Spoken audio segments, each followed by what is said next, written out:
Muy bien, nos encontramos con una nueva clase acerca de introducción bíblica. La semana anterior estuvimos considerando las distintas opciones que tiene una persona cuando en forma novedosa en su vida quiere acercarse a una Biblia. Hoy nosotros en distintas comunidades religiosas, interprétese la comunidad judía históricamente, el pueblo católico de gran cantidad en el mundo o toda la rama protestante a partir de la reforma de Martín Lutero, tenemos referencias acerca de las Escrituras y también tenemos referencias acerca de distintas versiones de la Biblia.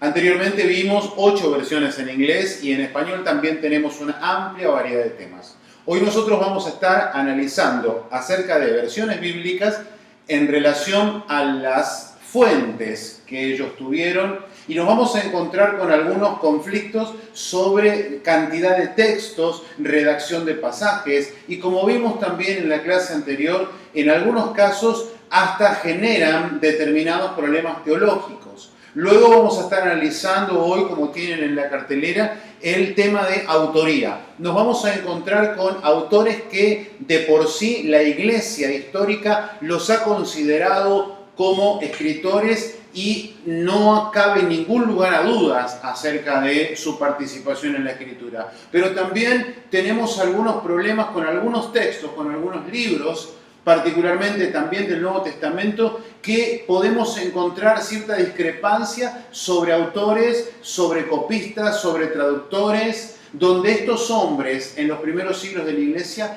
pueden haber utilizado el nombre de alguien famoso para compilar un material que saben que proviene de él, pero que no había sido redactado de la forma en que nosotros hoy tenemos acceso a ese material. Y el tercer punto que vamos a ver es acerca de fuentes primarias, fuentes que de alguna manera tenemos que considerar como la referencia inicial que tomaron algunos escritores para ir a buscar el material que luego compilaron y desarrollaron como material bíblico al cual tenemos acceso nosotros. Esos son los temas generales de nuestra clase número 2. Vamos a empezar entonces con la primera información y lo primero que tendríamos que considerar acá, ustedes pueden ver en pantalla, es la Biblia si compramos o si tenemos acceso a una de estas Biblias con los libros apócrifos o deuterocanónicos. ¿Se acuerdan que hablamos acerca de este material respecto a los dos cánones históricos que había?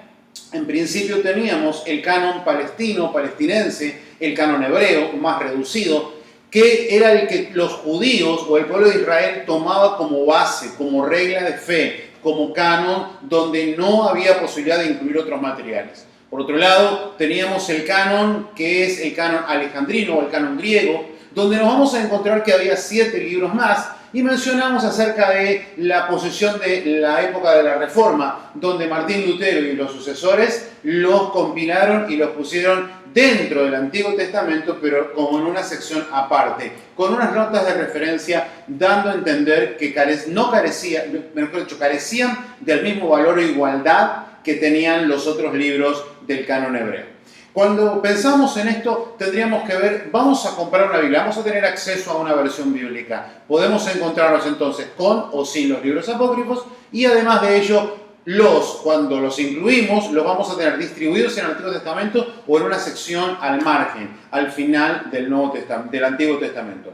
Vamos a ver ahora unas referencias interesantes sobre la Septuaginta, que fue de alguna manera el material que aceptó la Iglesia Ortodoxa Oriental. Ellos tomaron este material como regla de fe, como base de fe, como la palabra de Dios para ellos.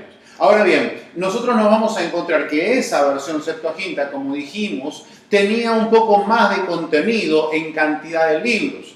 Pero nos vamos a encontrar con otro conflicto también que vamos a ver, que en algunos casos no solo difieren en la cantidad de contenido de libros, sino también pueden diferir en la cantidad de contenido de texto. Literalmente nos vamos a encontrar, y hoy vamos a hacer un análisis con el libro de Jeremías, que distintas versiones, una corta y una más larga, enfrentan el texto y vamos a notar diferencias en la cantidad de palabras que podemos encontrar allí. Por ejemplo, vamos a ver aquí que la versión hebrea tiene el texto más largo, tiene una mayor cantidad de contenido en lo que se refiere a palabras, a versículos, no a cantidad de libros. Mientras que la versión griega presenta un resumen más corto, más escueto, donde hay menor cantidad de textos o palabras. Ahora bien, esta referencia nosotros vamos a aplicarla de una manera muy clara y lo vamos a ver en un momento en el libro de Jeremías. Y allí vamos a ver que una de las dos, como dice aquí el apunte, una de las dos, la versión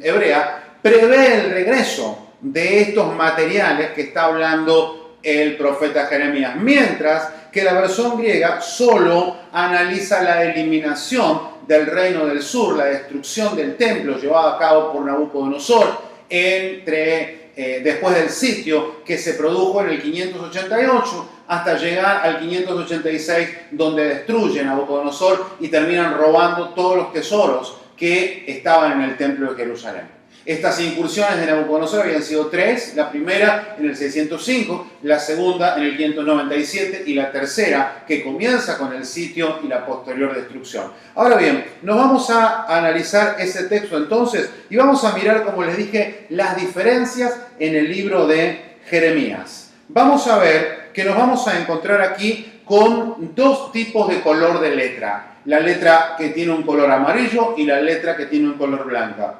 La letra blanca aparece solo en la versión hebrea, quiere decir que la versión hebrea tiene mayor contenido, mientras que la que está en amarillo es la versión más corta, donde vamos a hablar de la Septuaginta y vamos a ver que hay una pequeña referencia interesante. No hay datos respecto al servicio al rey de Babilonia, no hay datos tampoco sobre si van a regresar o no los utensilios que fueron llevados robados. Entonces, la versión griega, la amarilla, simplemente habla de una destrucción y de un robo, mientras que la versión hebrea, en blanco, nos hace referencia no solo a la destrucción, al sitio, al robo de estos materiales, sino que también la versión hebrea tiene un anuncio importante. Lo que fue robado por Nabucodonosor, Dios lo restituirá. Dios lo traerá nuevamente hacia Jerusalén. Esta es una promesa que los capítulos posteriores y los escritores posteriores tomaron como una palabra divina, como una revelación de Dios. O sea, Jeremías,